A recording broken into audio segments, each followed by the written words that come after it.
আল্লাহর সামনে নামাজে যখন দাঁড়াবো অনুগত হয়ে দাঁড়াবো, আনুগত্যের সর্বোচ্চ টুকুন আমরা আল্লাহর সামনে পেশ করব।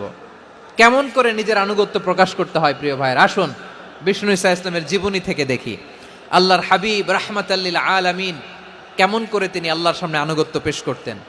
আম্মা জানা আয়েশা রাদিয়াল্লাহু তাআলা আনহা বলেন, কানা ইয়াকুমু মিনাল লাইলি হাত্তা তাতাফাত্তারা কাদামা, আমার নবী তাহাজ্জুদের যায় নামাজে যখন দাঁড়াতেন, এত লম্বা সময় দাঁড়িয়ে দাঁড়িয়ে তিনি কিয়াম করতেন, কেরাত পড়তেন। দাঁড়িয়ে থাকতে থাকতে থাকতে থাকতে আমার নবীর বরকতপূর্ণ, আমার নবীর মোবারক পা দুটো এইরকম ফুলে যেত, আমার নবীর পাগুলো ফুলে যেত দাঁড়িয়ে থাকতে থাকতে। বিষ্ণু ঈসা ইসলামের পা ফুলে যেত। আম্মা জান আয়েশা এটা খেয়াল করতেন। খেয়াল করে বলতেন, ইয়া রাসূলুল্লাহ কদ গফারাল্লাহু লাকা মা তাকদ্দামা মিন যামবিকা ওয়া মা তাআখার। ও নবী, নিজের দেহের উপর কেন এত কষ্ট দেন? কেন রাত জেগে এরকম তাহাজ্জুদের জায়নামাজে দাঁড়িয়ে থাকতে থাকতে পা দুটো আপনার ফুলে যায়? কেন কষ্ট করেন? আল্লাহ কি বলে নাই, ও নবী আপনার আগের গুনাহ মাফ, পরের গুনাহ মাফ? আসলে বিশ্ব নবীর কোনো গুনাহই নাই। নবীরা মাসুম হয়, নিষ্পাপ হয়। তারপরে বিশ্বনবীর মর্যাদা স্ট্যাটাস বোঝানোর জন্য আল্লাহ বলেন, নবী আপনার আগের পরের সব গুনাহ আমি আল্লাহ মাফ করে দিলাম। আম্মা জানা এসে বলে, না নবী, আগের গুনাহ মাফ, পরের গুনাহ মাফ, আপনি মাসুম নিষ্পাপ, তারপরেও তাহাজ্জুদের যায় নামাজে কেন এত কষ্ট করেন?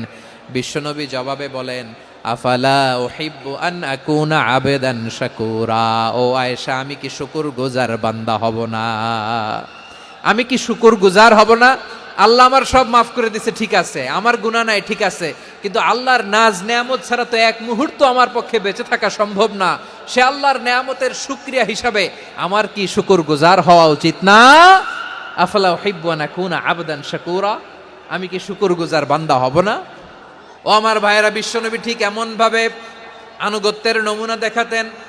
এখানেই শেষ নয়। আম্মা জানা এসে বলেন, তাহাজ্জুদের জায়নামাজে দাঁড়িয়ে থাকতে থাকতে ফালাম ইয়াজাল ইয়াবকি হাত্তা বাল্লা লিহিয়াতাহু, আমার নবী কেরাত পড়তে পড়তে কাঁদতে কাঁদতে দাড়ি বেয়ে বেয়ে ওনার পানি ঝরতো।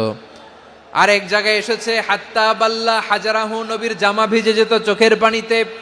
অন্য বর্ণনায় এসেছে হাত্তা বাল্লাল আরদা, সিজদায় লুটিয়ে পড়ে যখন বিশ্বনবী কান্না করতেন, বিশ্বনবীর চোখের পানি দিয়ে জমিন ভিজিয়ে যেত, জমিন ভিজিয়ে দিতেন।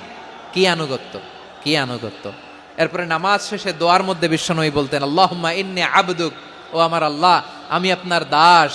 ওয়াবনু আবদিক, দাসের ঘরের দাস। ওয়াবনু আমাতিক, দাসীর ঘরের দাস। সুবহানাল্লাহ।